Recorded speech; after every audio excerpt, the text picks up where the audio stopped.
Hey fam, how you doing? Welcome to Storytime. Yes, it's another day for Storytime. When you see, of course, this background nowadays, you'll know it's Storytime. So, the last stories I've been doing were very, very sad. And I feel like I need to do something else that is not that sad. So today's topic is going to be something totally different from what you've been seeing in the past. If it's your first time here, guys, please remember to subscribe. And thank you so much for joining my YouTube family. If it's your second time, you're a member, you're part of this family. Kisses to you. So without wasting a lot of time, I'll just go straight to this story. Of course, you've seen the title, so you know what this is all about. This happened in 2017. Yes, during my birthday. It was the craziest solo birthday trip I've ever done. I love traveling alone, and I have my reasons for traveling alone. And yeah, this was really, really fun. So from beginning, how it started to how it ended. Yes, I'm going to try and just make it, go straight to the point. So just pick the highlights from that birthday that made my birthday very, very memorable and unforgettable. So usually my birthday I planned very early in advance, and this one was like the best. It was well planned. Like I paid for my tickets early in advance. Now on the D-Day, going for my birthday, I traveled on first. I was going to Tanzania, yes, Dar es Salaam, at a place called Oyster Bay. I don't know if it's Oyster Bay or Oyster Bay, but I'll just go with Oyster Bay. So that's where I was going to stay. It was the first time I was actually using Airbnb. That was back in 2017. So when I got to the flight, I was using KQ. So when I got to the flight, of course, from Nairobi to Dar es Salaam is usually like 1 hour, 20 minutes or 30 minutes, somewhere there, or maybe 1 hour, I'm not sure. So if I'm wrong, please correct me. So yeah, so on that flight, the person who was sitting right next to me was from Kenya as well. We got to chat all the way through. Like at no point did we even sleep or even just go silent. We were just chatting, we just clicked, we were talking. So he was a Kenyan who had married a Tanzanian chick and had moved to Tanzania and was working from there. And I remember in that flight, I told the guy that it was my birthday. I was actually traveling for my birthday, which was on Friday. And the guy was like, "Oh, it's your birthday and you're just alone. Your friends are coming." I was like, "No, I'm just here and I'm coming here to meet new people." I love doing that anyway. So yeah. So the guy was like, "Since it's your birthday, I'm going to bring my friends who are also Kenyan so that they can organize something for me." So by the time I was leaving this flight, like we were landing in Dar, we already exchanged numbers. So I knew on Friday I was going to have a party and it was going to be lit from these strangers that I just met, that I was going to meet and one I just met that time. So the person who picked me from the airport was a friend. I think the first time we spoke with this guy, like online of course, was either back in 2014, that was 2017. So like we've been friends on Instagram for a while. And that time the guy used to live in UK, but that time he happened to be in Dar. So when I was telling him that I was going to Dar, he said, "Oh yeah, I can just come and pick you from airport, blah blah blah." So I was like, who doesn't want free rides? I mean, like I can save some money in case instead of paying the cab, someone can just come and pick me up. So I was like, oh yeah. So the guy came. It was the first time I was going to meet this guy who was picking me up. Remember guys, we are friends and I'm in for adventure. So the guy came and then he was really looking good, by the way. He was very tall and yeah, he was just a nice guy. So he picked me up and then we went he dropped me at Oyster Bay at my Airbnb, and then he carried my suitcase. We got there when it was really raining, and the guys who were hosting me, my host was some guy from Brazilian, yes, and then there was someone who was Jamaican in there. That house was full of different ethnicities. So I was like, I was just so amazed because I was going to meet new people. So my host came with an umbrella to pick us out from the car, and then of course we went in. So my friend who picked me up from the airport, let me call him, the first guy I met was the one I met inside the flight. So this second one I'm going to call B.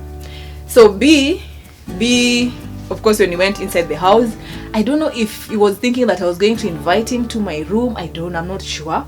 But of course I took my bag and then he was like, let me take you out for dinner. So we had agreed when you were coming. He was like, I'm gonna take you out for dinner. When you're driving through that Oyster Bay, he was just showing me different places, different malls, and just how beautiful. It was really beautiful, by the way. It was such a nice night. So we went to some place to have some Tanzanian food. There's some bananas, I don't know how they're being called, like plantain, like the Nigerian plantain. And then I had it with mshikaki. That's how we call them in Kenya. I don't know how. Is it kitimoto? No, kitimoto I had the following day. Kitimoto is pork. That's how they call it anyway. So we went to some beach restaurant, and then we got there, we ate, Then a few minutes to my birthday, I wanted to be next to the beach, like next to the water, just watch the waves, the stars. It was at night, of course, so I wanted to be next to the beach. So we went with this guy. He sang for me happy birthday. He screamed and shouted and we were just happy. And then of course made me to close my eyes and make a wish and then run along the water. It was very romantic, such a romantic scene with someone who I just met. So yeah, and then he came and pecked me on my forehead and then was like, may God bless you this year, blah blah blah. Made me just, of course, the usual birthday wishes. After that, we went back to the restaurant and then I finished my food. Then later on, the guy took me to some place, I don't know, I can't remember the name, but yeah, it was just a fun night. Then later on, I was dropped in my apartment, my Airbnb. Then the guy left and that was it. So if there is one rule that I usually apply whenever I do these solo travels, is that I can't see you twice. Like, we can't meet twice. Because when I travel alone, I want to meet new people. So you're not, I've just come here to meet new people. I didn't come with anyone. I came alone so that I can just connect with different people. So that person, the guy who dropped me, who picked me up from the airport, can you imagine? That was the last time I saw him. And I didn't get to see him again. Like, that was it. So the next day I knew I was going to have a party, which was going to be organized by that friend A, the one I met when I was going in the flight. And yeah, so in the morning I went for swimming after breakfast, and then of course you just want to take pictures for IG. I was doing all that. So at some point the Jamaican who was part of the team that was hosting me came by the pool and we were just swimming together, and then I gave him my phone to take pictures of me. And then after that I got out of the pool and went to check that phone and check the pictures, and then removed my towel and left the phone on the towel. So I went back to the pool. Now when I was done, the Jamaican guy already left. Now I was just in the pool alone. So when I was done swimming, I left, I got out of water and then went and picked the towel. Guess what happened? My phone just dropped at the deep end. And poor Christine, I can't swim underwater. I can't go that. So I just watched it going down. But the good thing is the apartment where the Airbnb, that place where I was staying, it was for, how do you call them? For ambassadors. Yes, it's only ambassadors who are living in that area. So there were guards all over. So when the phone fell, I just went and called one guard that was nearby because they were just all over. Then the guard came and then told me, oh my goodness, I can't swim, but let me help you. So the guard went back and took some stick. My phone was just being that thing for removing dirt from water. So the guy used it to just pull my phone. I just seeing my phone going until shallow end where we could just pick it. When it got to shallow end, it just went off completely. Remember guys, it was my birthday, the day that I was supposed to have a party, and the day that my number, then all the numbers were in my phone. There was no I was going to reach friend A, the one I met in the flight, so that you can go have a party for my birthday on that day of my birthday. So anyway, I remember someone once told me that when your phone drops inside water, run and put it inside, dip it inside rice, or use blow dryer. So I just went and asked for a blow dryer. Nothing worked. There was no rice in that house, and I didn't buy rice I wasn't planning to cook rice. So I just said, you know what, if this phone will work, it's okay. So the Jamaican and the friend they were just feeling sorry for me, and then they gave me another phone, kabambe. That's when I learned that when you're traveling, it's good to have two phones. Like, just have a backup, just in case anything happens. Yes. So the guy gave me a phone that didn't have, of course, WhatsApp. So there was no way I was going to connect to this guy. And my number, the Kenyan number, you could not, it was just hard for someone to call it and all that. I don't know. I just put the Tanzanian number because that's all I could use that particular time. So it got to around 3, and the guy was like, instead of sitting in the house and it's your birthday and you're feeling sorry for yourself, let me just take you to the beach, which was nearby, which is called Coco Beach. And the guy, he drove me and left me there, the Jamaican, So when I got there, I just sat alone. He told me that when you're done, just beep us and then we'll be able to pick you up back to the, of course, apartment. So when I got there, I sat alone at the counter. I ordered for wine and then I just sat there alone. Then at the far end, there were 2 guys and they were just drinking. And then when this Jamaican guy left, the 2 guys were like, hey, why are you seated alone? Just come and join us. Mimi ni nani? Like, who am I to refuse? So I said, yeah, sure. So I went and joined them, and then we started chatting. They were like, you don't look like you're from around. Where are you from? Are you visiting? And then I was like, I'm Kenyan, I'm here, I came yesterday. Today is my birthday. Of course, my mouth can't just keep quiet. So I said, today is my birthday. And they were like, oh, it's your birthday, let's toast to that. I mean, we were just so happy. So these two guys invited other people to join us, and then we stayed there until around 7. And then when it got to around 6, there was another Kenyan who joined us. Like, there's a chick who was traveling, but she went to Uganda. She was also traveling alone. She had gone to Uganda, and then from Uganda to Rwanda. Now from Rwanda she went down to Tanzania, and then now from Tanzania she was going to Zanzibar, and then now to Kenya. What a trip. I mean, people travel alone. Oh my goodness, it was just fun anyway. So it was just late on that table. We were just having fun, dancing. The music was good. There were some Nigerians who were dancing over there. Everything was just lit. Then this guy told me that today is your birthday, so what you can do, instead of you going and just spending at home, we'll drop you, you'll change, and then we go somewhere else. I can't remember their names though, but one of the guys was from Colombia, so Colombia and Tanzania. So yeah, so the rest of them were all from Tanzania. So they dropped me at my hotel, my room, the Airbnb. I don't know how should I call it, my Airbnb. Yes. So I changed, and then they waited for me there, and then of course I joined them. So we went somewhere else. They took me to I can't remember the names, but there's a nice mall, and then there's a club down somewhere there.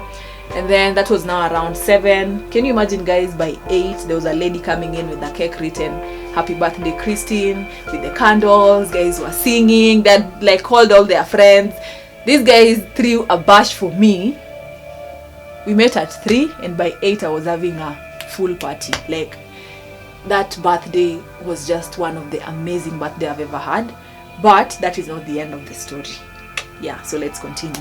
So yeah, so they sang for me. The Colombian guy I think he was a bit interested in me. I wasn't even feeling a thing, unfortunately. I'd just seen him as, that friend zone, yeah.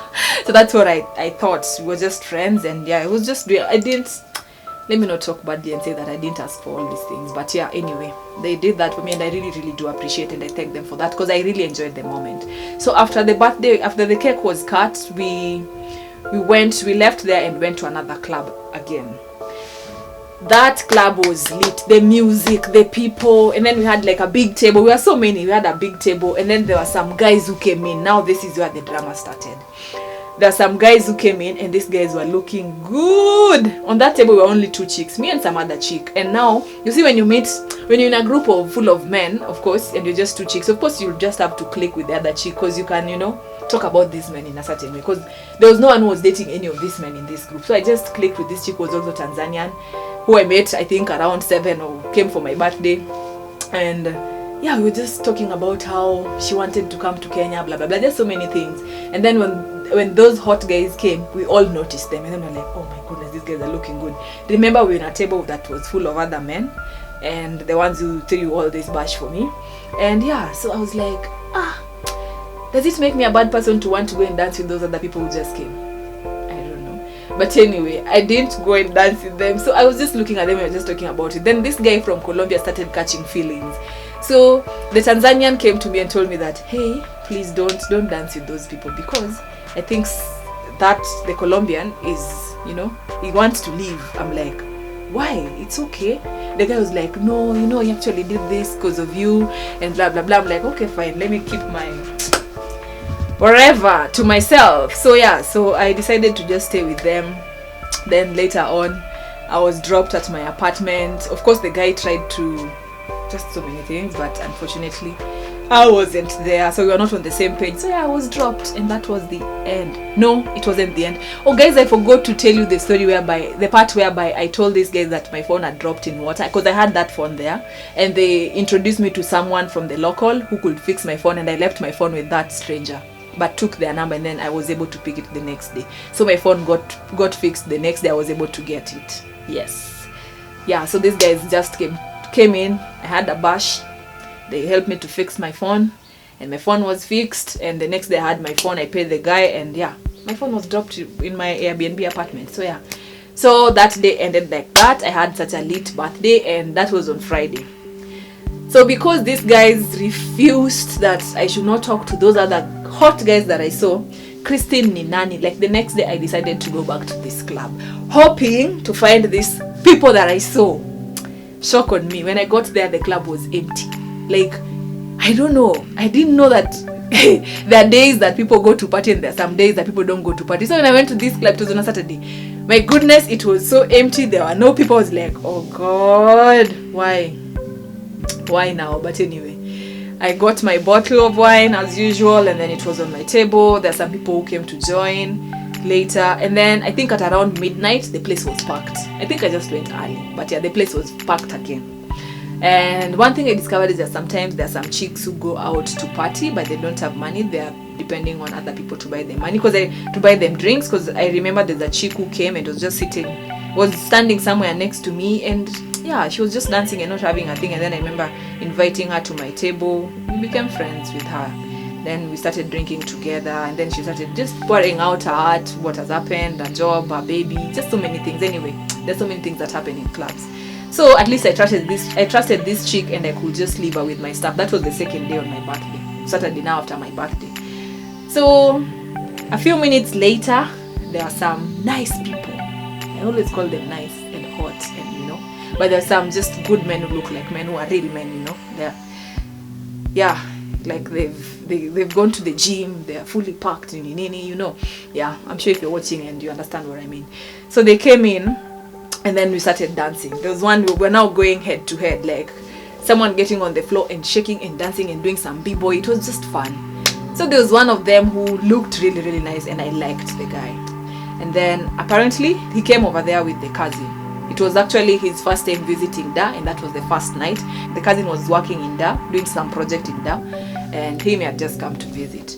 So funny thing is, yes, we clicked and we were dancing, but the cousin was the one who noticed me first. And I don't know with guys, I don't know what men usually, how men go about these things.